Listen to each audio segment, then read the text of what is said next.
the culture index we really use to identify who we are as people and who we want to work with. EOS provides our company corporate structure. What's important and why Life Pulse, as a tool works so well is it's great for people to identify who they are, where they want to be, and have or need some sort of structure. Whether you're a CEO like her, or you're, Tiger Woods has a swing coach. Professional Olympian athletes have coaches. So the idea that nobody needs help is absolutely ridiculous. And those type of people, if you said that to me, I'd never hire you on the spot, saying, "Oh no, I'm fine. I don't need help. I don't want to learn and grow." Well, okay, well that's not going to work. That's one of our core pillars is learn and grow. So the system just integrated perfectly with us.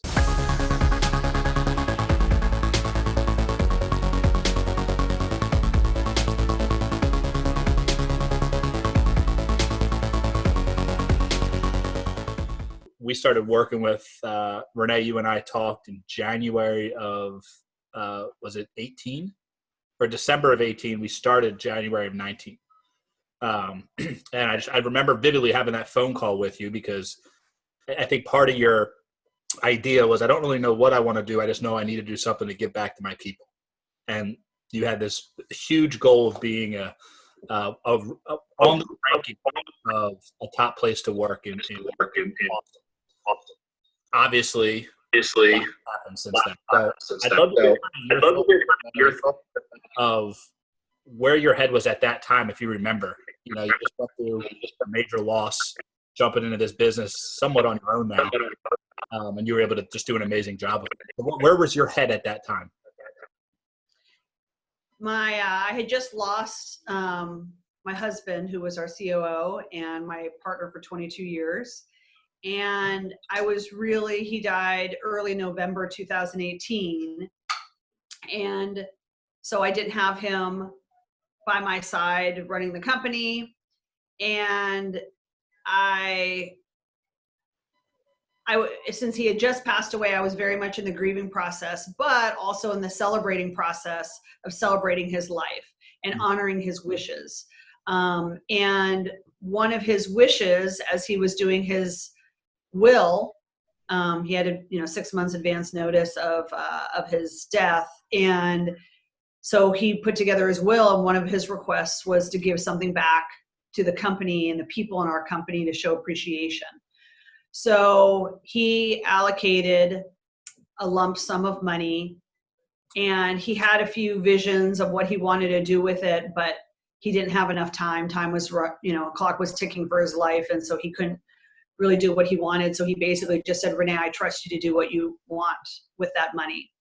And so what I chose to do with the money is, if I can invest in people's life, their happiness, their well-being, their legacy, give them an opportunity to make their life better, that's where I think there's a great investment. And so I was recommended to you. We spoke, and that's where I chose to spend the money that he allocated. I'm very happy that very recently, after I came in, you decided to find somebody else. So, Curtis, Renee, why don't you walk me through? I know when we first talked, you said you have to find somebody who can do this one specific role. So can you just go into what you were thinking as you found Curtis, once you found Curtis, and then when you knew that Curtis was the right person?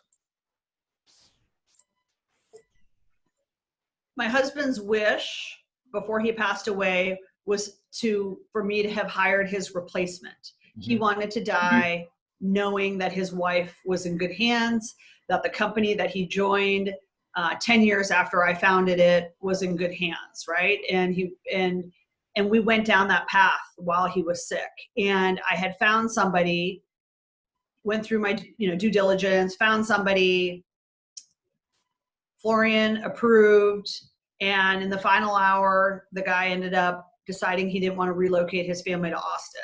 So that was really devastating, because I thought I already had somebody kind of locked and loaded, and he was going to start as soon as Florian died, and it would kind of be more or less kind of seamless, but then also granting Florian's wishes to die, knowing who was going to replace him.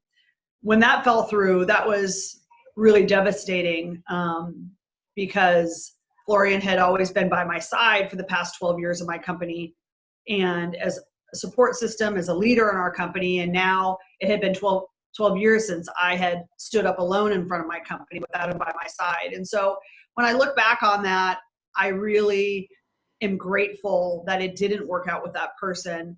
One, because I ended up finding somebody better, but also I really liked the fact that I had to run the company alone and by myself, right? It's like, it made me kind of get back in it, roll up my sleeves. It empowered me to stand in front of my company, even though in tears, to be fully in charge. And so it was a good growth opportunity for me. And I got a lot of strength from it, as hard as it was. So I basically said, when the time's right, I would go back to the drawing board. I got this. I can run the company, no problem. But when the time is right, I'll kind of start searching again. So I would say I probably started searching, maybe within 2 months or something. I was like, okay, I need to kind of go through, start finding this. And my viewpoint was, I will take as long as I need to, because I know I can run the company. I'm not panicked. We'll be just fine. And how I knew we were going to be just fine is because, for the most part, 2 months into Florian's 6-month cancer journey, he wasn't involved in the company, and the company basically, for 3 to 4 months, he wasn't involved because he was too sick, and the company, we're a well-oiled machine, and everything just kind of kept on keeping on like it does. And so that was reassuring. So I interviewed a lot of people, and Curtis was the one that I gave the final rose to. So That's all. Decision making that went into that was, really that Curtis and I were on the same page.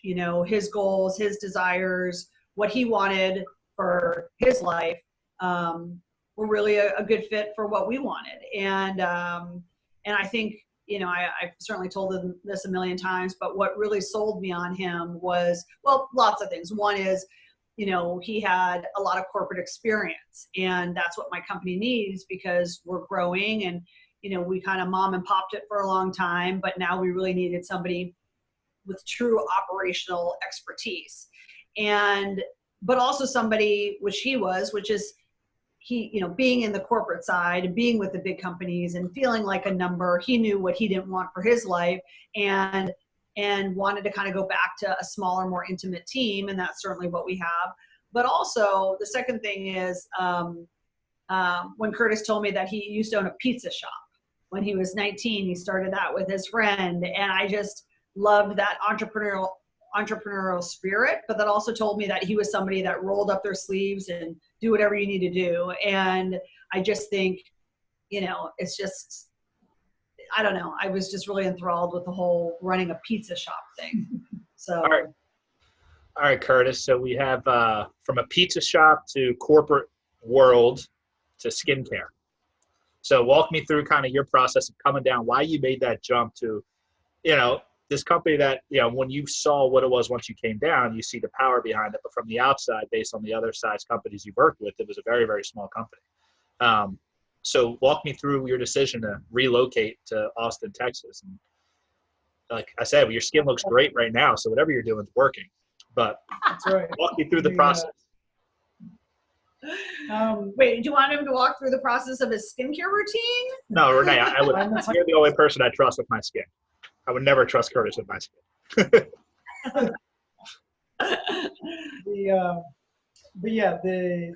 When I was looking to relocate out of Pennsylvania, I had looked at a number of different options in cities like Atlanta, Raleigh, North Carolina, Austin, Texas. But the area was on my radar to begin with.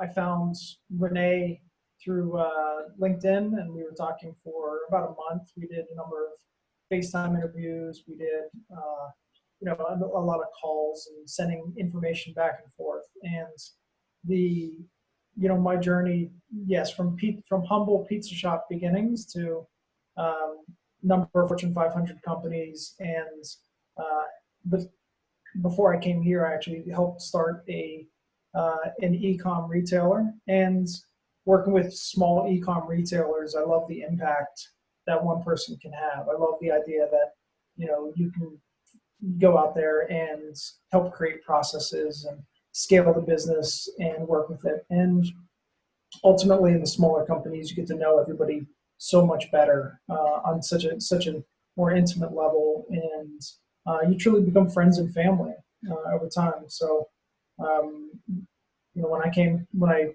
first was talking to Renee had a very small company. She had complete ownership of it, and I was just enthralled with the fact that she knew who she was, what she wanted, what she was adamantly against. She said, "Hey, I'm going to tell you first off, we're not going to be in retail. I'm not going on QVC." She's like, "Stop it, right? Like, if you ever say that to me, this is never going to work." So the so, but she had a clear vision of who she was, who her company was, and our core values that we follow. And it was exactly what I was looking for. Is a small company.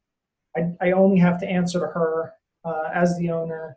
I don't have to appease a board or continually chase profits, chase quick money, chase opportunities that don't fit for our company. So it was perfect, and I love Austin, Texas. It's a beautiful area. The people are great, but yeah, I moved down to Austin not knowing a single person, and to this day, I mean, Renee's my best friend. We hang out all the time, and we just have a great working relationship. That's awesome. All right, so I did an interview today on a podcast, and they asked, "What's the hardest thing that I have to deal with when I'm working with clients?" And what I told them was management that don't buy into our system. One thing that I loved about both of you was that you guys did, right? You were at every single meeting. You were taking notes. We moved meetings, Renee, that you couldn't be at, so you could be at them. And that just goes to show just the value of how much you care about what you're offering to your people.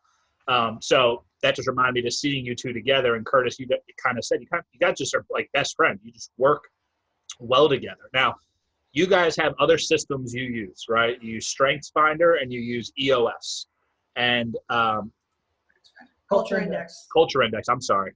So Culture Index and EOS, right? And what I love is coming into a company that already has a foundation is our systems can kind of lay on top of them. We don't have to change them. We don't have to tweak them.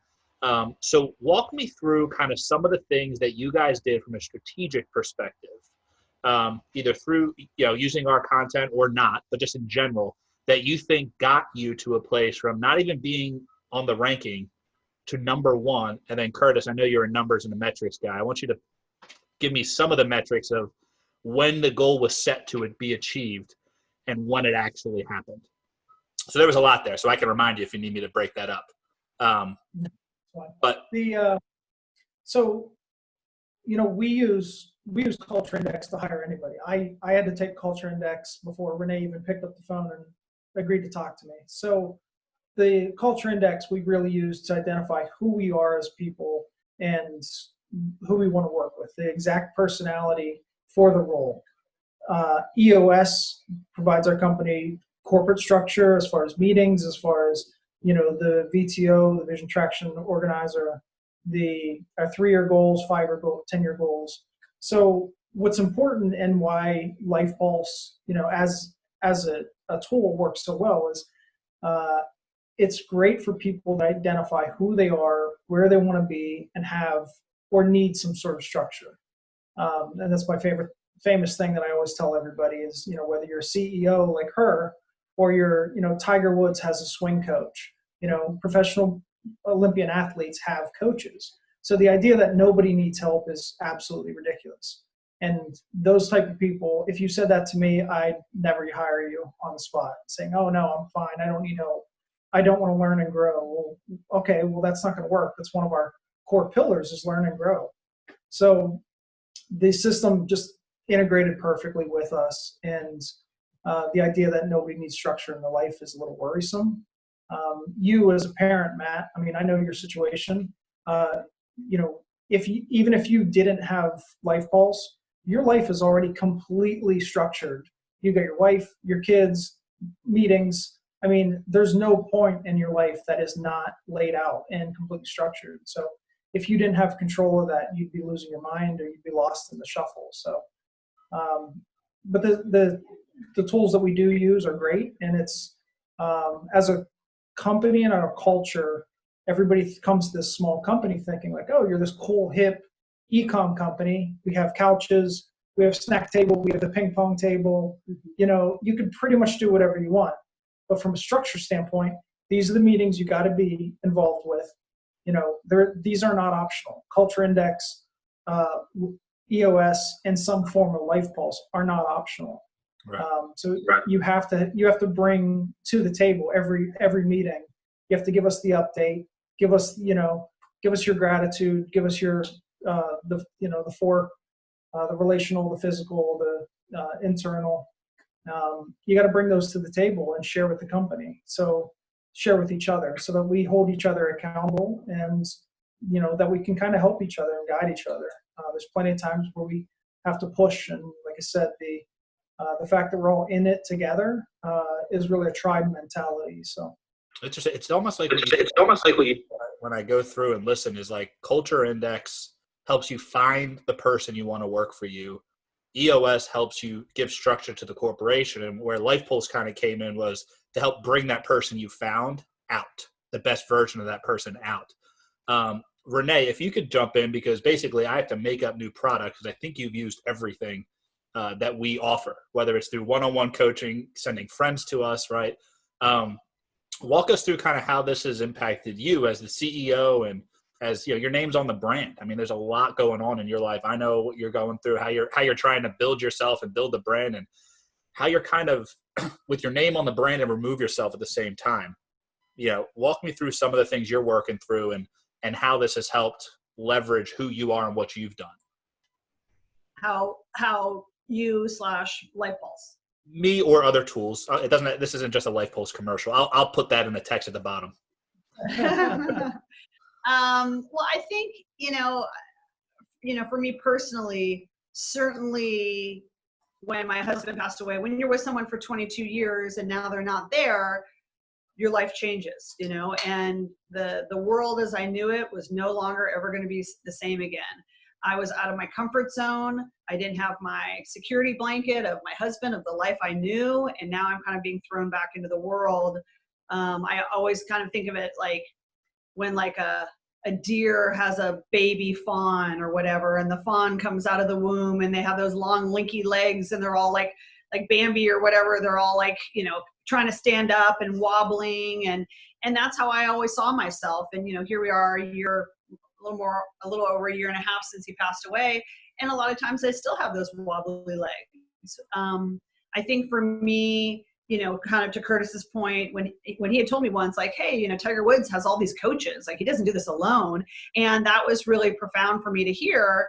And because I really realized I needed a support system around me to make sure that I was making good decisions for my new life, that I was, kind of staying true to who I am. I have my own personal core values that I live by.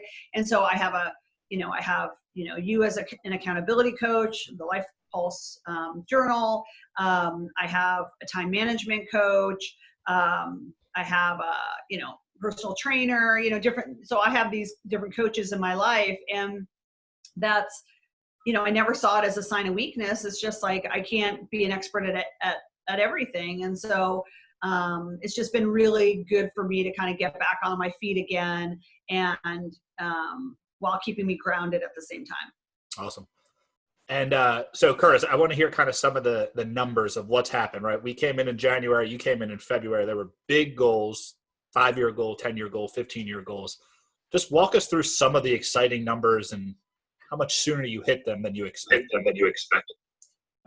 So we sort of wiped the slate clean in June because that's the end of our fiscal year. So June 2019, we really that's when we were really all in our lanes. So we moved Renee from kind of do it all when I came into the company to By June, Renee is brand founder, owner.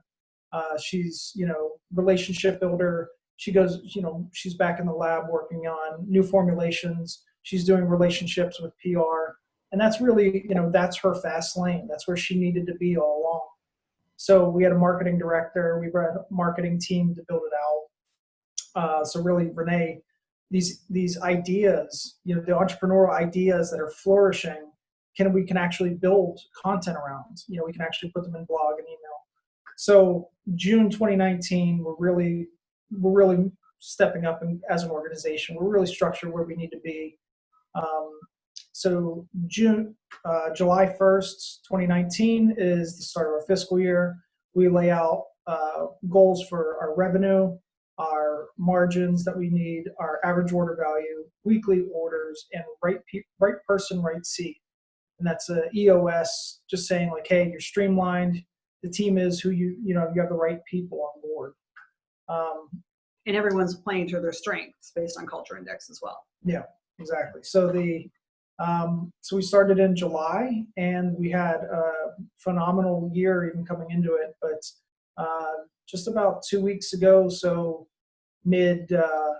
beginning of May 2020 is when we finally hit every single one of our goals, our EOS goals. And we had roughly 2 months to go in the fiscal year. So we not only announced to the team, hey, we won Best Place to Work, which that was actually a goal that Florian put on the company EOS charter as a 3-year goal before he passed away. So that goal wasn't, it wasn't due until 2022, June 30th, 2022. So we're a couple years early on that one. And so, I had actually scheduled a team meeting to tell everybody, hey, we hit all our goals. And before that meeting, so I scheduled the meeting. Before the meeting even happens, we found out we're the best company to work for. So then we had another team meeting, an impromptu, just to gather the team and say, hey, just let you guys know, we were voted best place to work in Austin. So that was amazing. And then in our subsequent meeting, I said, hey, by the way, see all those goals that are posted real big on the board? We hit every single one of those goals, and we hit one of the 3-year goals. So we, as a group, like I said, we're all accountable to each other, laser focused. We all buy in, and we hit every single goal that we had scheduled and targeted. So just phenomenal. And obviously, I want to get this off. Keep it on track of time. And Renee, just want some quick advice outside of find a Curtis, because I know that's what you'll say, right? Is what should somebody do? Find a Curtis. We can't all find Curtises. And obviously Curtis is just, implementation is what you're so good at. What other advice would you give to a client if we're showing this to a client of ours or other business owners who would love to be able to really put someone in the right position, pull themselves out of that position? What advice would you give based on what you're experiencing right now? I think it always boils down to the same page, lots of communication to make sure that you're rowing in the right direction. And I really did my due diligence when interviewing. I had a list of what I wanted, what I didn't want, what my vision was. And if you're not going to buy into this, this isn't going to be a fit. I also, one of the things is I wanted to remain 100% founder, owner of the company. And I wasn't going to, I want to have 100%. I wasn't going to give away shares. And that was something important to know as well. And so to me, it's just all about managing expectations. And so I think you really need to be clear about what you want and where you're headed, because the biggest conflict where people, get into trouble is they're not on the same page. And you need to really do all that interviewing in the beginning. I think, so I literally had a long list, and I just went through the list. I actually need to pull that up and see what I wrote. I don't remember anymore, but I had a long list, and I was pretty forceful during all my interviews. This is where I'm at. This is where I'm going. If you expect me to do anything else, sorry, it's not going to happen. And because the biggest challenge I know in my company is, not the biggest challenge, but from an outsider perspective, people want to push me to make my company bigger, right? They see so much Renee, there's so much opportunity. You need to do this. You need to do QVC. You need to be in retail stores. You need to, and there's no shortage of opportunity. You know, if I wanted to be a huge household name, I could be. I mean, it's not hard. But I needed to, and I didn't want, you know, somebody coming in and all of a sudden pressuring me like, oh yeah, Renee, we got to chase after that shiny new toy. And, you know, and a lot of, you know, a lot of males are that way, right? They're super competitive. They have the mindset of bigger is better. And Curtis was very much on board with me that bigger is not better, right? We want to build a great company, not a big company. So I think it's just, you know, it's just like choosing a spouse, choosing a significant other. I mean, you know, somebody that, you know, you just need to make sure you're on the same page. I love I mean, it. whatever it takes. Whatever it takes for you to do that, that's what you need to do. Another thing that we do in our company, which I did with Curtis as well, we have what's called a getting to know you document. So anytime we hire somebody, or excuse me, as we're interviewing someone, if I'm interviewing someone, I'll fill out this, and it just basically asks questions like, what am I like in the workplace? What's important to me? What are my quirks and idiosyncrasies that you might need to know about? And it has a whole list of questions. It's really honest, you know, it's really candid. And so I fill it out. I handed it to him. I said, I want you to fill out one for you, you know, be as honest, you know, just this is important for us to know, like, what we're getting into. And so that is now a process that I've used for many years in my company when hiring. But you need to do all that due diligence before you hire somebody, because it's too painful. It's a waste of everyone's time to have somebody that's only with you for, you know, 3 months and it blows up because you weren't on the same page or had different expectations. So really take your time when hiring. And one of my favorite quotes is, actually, Matt, I don't know, maybe you told me this. When there's doubt, there's no doubt. No, but I'll take credit for it. Okay, no, all right, it wasn't you then. But that's one of my favorite quotes. When there's doubt, there's no doubt, right? And it's funny how much we try to ignore that, right? Oh, well, you know, and give someone the benefit of the doubt, or kind of want to make a land of make-believe because it's something you want. But when you really look in your heart of hearts and you say, when there's doubt, there's no doubt, I mean, you have to pay attention to that. And Right. So for me, you know, I did that gut check for Curtis. I didn't have any doubts. And here we are thriving a year and a half later. That's awesome. And again, I love hearing you guys say that.